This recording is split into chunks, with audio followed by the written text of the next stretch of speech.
Now as we run up our program, let's do that, we should see this menu coming up. It should say Econo Airlines menu. It should give us these different options that we've got here. Display all, show only the assigned seats, assign the customer to an empty seat, delete one seat, delete all seats, and quit program. And that's basically what our menu should do.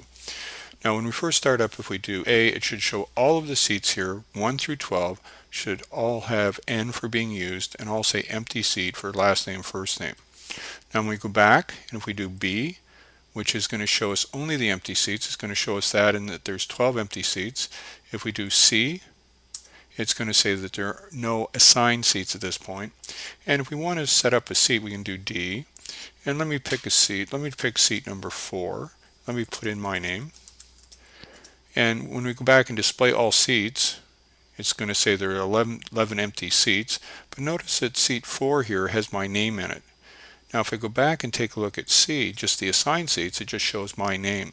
So let's put in a couple more. Let's do D. Let's pick seat 3. Let's put in Smith. Let's put in Sally. Let's go back and do 4 again. Whoops, notice 4 didn't work. It should be D. And let's go to seat 8 and let's put in Brown. Let's put in Jim. And let's take a look and see what we've got so far. Or if we want, we can just take a look at the ones we've got in there. So here's the people that we have in there right now. And we have seat 3, 4, and 8. So there's 3 assigned seats. And if we look at B, we have 9 seats that are empty. And here's the seats that we can choose from. So I'm going to put somebody at the back. Let's take a look and say D. Let's go 12. And let's say Smith John. He wants to be incognito. And so again, let's take a look here. So there's all the people that we've got on our flight at this point. Now, for instance, I say, oh my God, I'm feeling sick. Let me off the flight. I can't make it. So let's do option E, delete 1. And that's going to say 4. And I'll just say, okay, we're out. And if we take a look, see, now you can see my name is off here.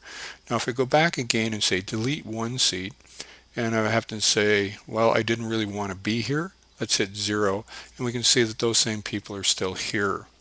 Now if I want, I should be able to hit Q. Let's just do a Q for quit, and let's run it up again and make sure that it's loading these things from the file. So if I do A for all the stuff is still there from before. It's loaded up from the file.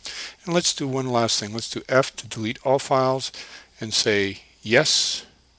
And it doesn't matter whether it's uppercase or lowercase, it should work. And if I go back to all, everything is empty. And this is exactly how your project should work when it's finished.